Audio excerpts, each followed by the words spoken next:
On this issue of how we describe mental health, I have another example that I want to share with you. A new client, I'll call him Barry, postponed our sessions before we even got started. He texted me and said, "I'm checking into a mental hospital and don't know when I'll be back," and added, "This is where I belong. This is where I belong." At first, I was curious because having done a client intake with him, I was aware he wrestled with depression and some distressing family issues. And I knew he was looking forward to the emotional release sessions that we're going to be doing together. And as a working professional, he liked what he did, but he was in the throes of despair and desperate to feel better. And my curiosity turned to admiration. And I texted back and I said, "Take good care of yourself, and I'll be here when you want to re-engage, and I'm sending my love." Now, when I think about the decision that he made, I look at it as a very, very courageous decision to take care of himself, to boldly state, "I'm checking into a mental hospital." And this is where the courage comes. Maybe you've noticed, despite ongoing awareness campaigns, our culture is very mental health phobic. And it's been that way forever. And I don't know if it's gotten much better. Well, it's probably gotten better. But anything that has to do with mental health still often gets an eye roll.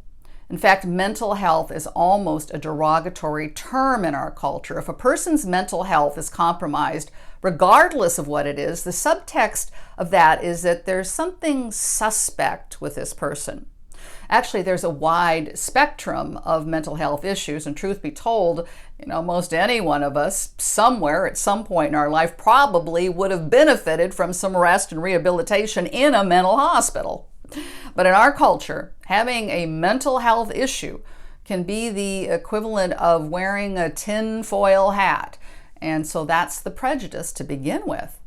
And there's nowhere this is seen more acutely than in the business world. Often among driven professionals I work with, they don't want to talk about anxiety or depression or sadness or anger. They describe what they're going through as being under a lot of stress and pressure or overwhelm, or often it's, "I feel stuck." I find as an emotion specialist that these are generic terms where people can gloss over what's really happening with them. And for many, like my ex-partner, saying, "I feel anxious" or "I feel depressed" raises fears that they'll be labeled and marginalized. Yet the term stress is actually a catch-all that's a fairly generic and meaningless term.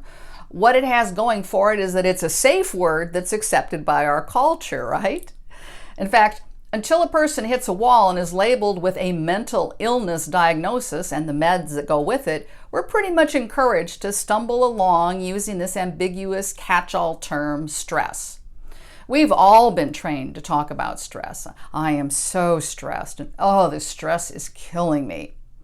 I do teach stress reduction, but it's actually about learning to be in touch with what we're actually feeling. And stress is an emotional reaction where there's a sense of tension. It signals a rise in cortisol and adrenaline, a tightening of the body, and a rise in heart rate.